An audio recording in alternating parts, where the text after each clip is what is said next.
So let's have a look at how we can analyze our data and optimize our campaigns to get the most from them on the display network. So depending on which targeting you've selected when you've set up your campaign, you can go onto any one of these. I'll start with placements because this usually gives us a list of the placements where we've either selected, but apart from that, where the adverts have actually been shown. So even if you pick a different targeting method, you'll always be able to find which websites your adverts have been shown on.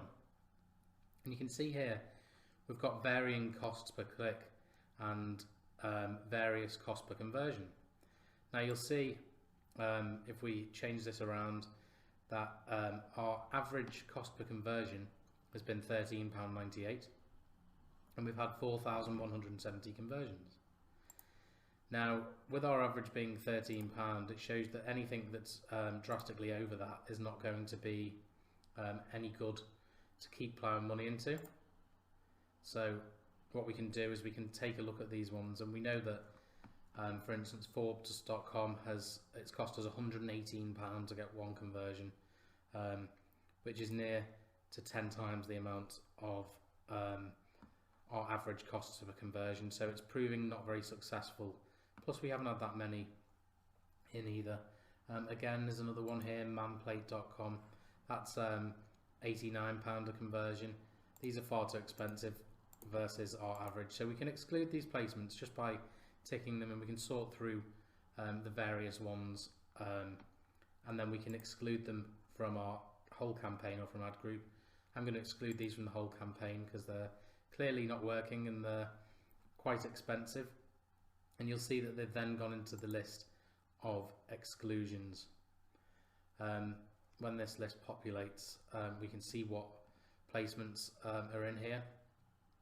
If you decide that you're noticing a lot of apps, you can block apps altogether by adding an exclusion just by clicking on this little pencil here and type it in.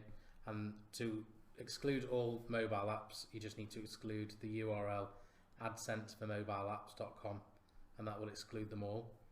But again, you can go back into settings on the campaign and you can change it so it doesn't show for games and stuff like that. If you think that your advert's being shown to, say, children who are clicking on it by mistake, etc., and you're not really getting much success, you can change that there. Like I said, we can go into different ones depending on your targeting when you originally set the campaign up. We can take a look at keywords, and here if you've put any keywords in originally, you'll see which ones are working and which ones aren't pretty clearly by your cost per conversion and how many conversions you've had. Don't worry if the click-through rates are a lot lower in the search engine than the search network. This is completely normal. You will find that your clicks are often quite a lot less as well. But the reason this is because it's more of a passive form of marketing rather than the search network, which is super targeted, and the customers are actively searching for your product or service. We can also take a look at our ad schedule again. We can have a look at devices and see which devices are performing best. You can either set bid adjustments if you're running a manual bid strategy, or if you're using an automated one, you can maybe exclude certain devices if you think that it's not working well for you.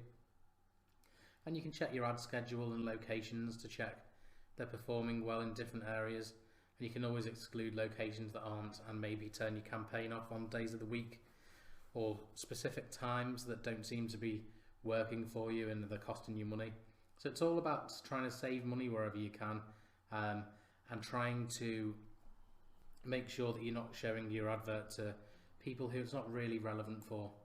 And with time, you'll find that you're wasting less and less of your ad spend, and you get to a point where you're getting the conversions for a really nice price. So that's pretty much it here on the optimization of a display campaign. But again, like any campaign on Google Ads, you want to test lots of different adverts.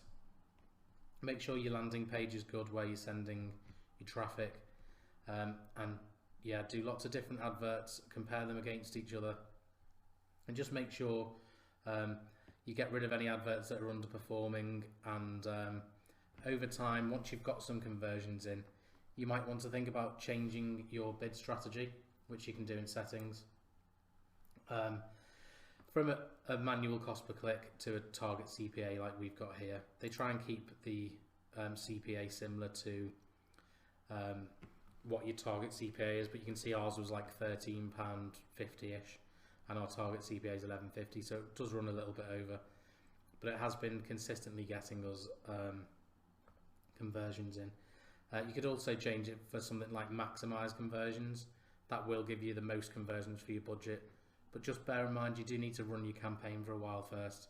Make sure you've got at least 50 to 100 conversions before turning it to Optimise conversions, and then you should notice a significant drop in price per conversion, and then you can pretty much leave your campaign to run itself, and it'll just improve over time, which is one of the great aspects of Google AdWords new automated bidding strategies. So I hope you've learned a lot from the optimization section of the display network. Next, we're going to take a quick look at how to set up a remarketing campaign to remarket to customers that have already visited your website before and try and win back that business.